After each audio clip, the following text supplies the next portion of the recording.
7 wicket হারিয়ে 380 run এই যখন স্কোর, সেই সময় বাংলাদেশ সেকেন্ডের লাঞ্চ বিরতিতে গেছে। লাঞ্চের পর নিশ্চয়ই আবারও ব্যাটিংয়ে ফিরবে বাংলাদেশ এবং মুশফিকুর রহিম এখনও 71 রান করে উইকেটে আছেন এবং তার সঙ্গে আসলে টেলেন্ডাররা কতখানি সঙ্গ দিতে পারবেন তার উপরেই আসলে নির্ভর করছে বাংলাদেশ প্রথম ইনিংসে কত রান করবে। নিঃসন্দেহে বাংলাদেশ 400+ একটা স্কোর করতে চাইবে। 380 রান অলরেডি হয়ে গেছে।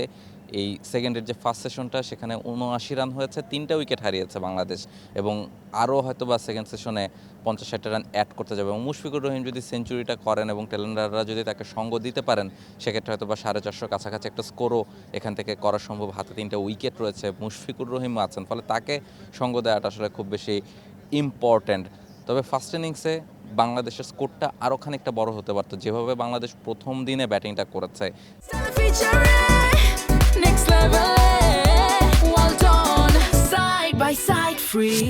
যেটা বলছিলাম যে এই সেশনে 79 রান করে 3টা উইকেট হারাতে হচ্ছে বাংলাদেশকে, অর্থাৎ প্রথম দিন 301 রান করে 4 উইকেট হারিয়েছিল বাংলাদেশ এবং আজকে মুশফিকুর রহিম, লিটন দাস দুজনে দিনটা শুরু করেছিলেন। লিটন দাস খুব শুরুর সময়টা ভালোভাবেই কাটিয়ে ফেলেছেন, কিন্তু তারপরে আসলে হঠাৎ করেই তিনি ফিরে যাওয়াতে খানিকটা ধাক্কা খায় বাংলাদেশ এবং এরপরে 7 নম্বরে মেহেদী হাসান মিরাজ, তার উপর একটা বড় ভরসার জায়গা ছিল যে তিনি বড় ইনিংস খেলতে পারেন।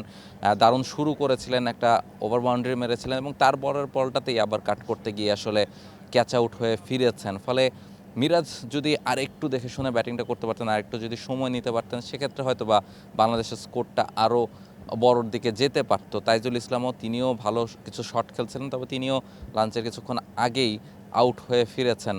ফলে এই মুহূর্তে আসলে বাংলাদেশের যে ব্যাটিং লাইনআপ সেখানে মুশফিকের সাথে সঙ্গ দেওয়ার জন্য আর কোনো স্বীকৃত ব্যাটার নেই। টেলেন্ডাররা ইবাদত আছেন, তাসকিন আহমেদ, এরপর নামবে, তারপর নাহিদ রানা, এই তিনজনে আসলে তাকে সঙ্গ দেওয়ার জন্য রয়েছেন। অর্থাৎ মুশফিকুর রহিম যতক্ষণ উইকেটে আছেন ততক্ষণই আসলে বাংলাদেশের রানের চাকাটা সচল থাকার একটা সম্ভাবনা থাকছে। ফলে বাংলাদেশ এখান থেকে যদি 420-30 রানও করতে পারে এবং বাংলাদেশের যে বোলিং লাইন আপ আছে এবং পাকিস্তান টস জিতে কিন্তু বোলিং করার সিদ্ধান্ত নিয়েছিল, সেটা তাদেরকে হয়তো বা ফোর্থ ইনিংসে গিয়ে অনেক বেশি ভোগাতে পারে। আপনারা সবাই জানেন যে মিরপুরের উইকেটে ফোর্থ ইনিংসে ব্যাটিং করার চেয়ে কঠিন কাজ হয়তো বা ক্রিকেটেই খুব কম আছে। ফলে সেই চ্যালেঞ্জটা পাকিস্তানকে নিতে হবে। ফলে সেই জায়গাটাতেও হয়তো বা খানিকটা এগিয়ে থাকবে বাংলাদেশ দল এবং বাংলাদেশ যেহেতু প্রথম ইনিংসে মোটামুটি একটা বড় স্কোরই করতে যাচ্ছে, ফলে সব মিলিয়ে ঢাকা টেস্টে অনেকখানি এখন পর্যন্ত এগিয়ে আছে বাংলাদেশ। প্রথম সেশনটা খুব একটা ভালো না কাটলেও সব মিলিয়ে বাংলাদেশ এই টেস্টে এখন পর্যন্ত বেশ খানিকটা এগিয়ে।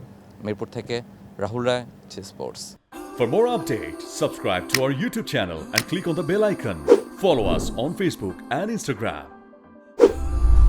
Download T-Sports app to enjoy exciting games and highlights. Visit tsports.com.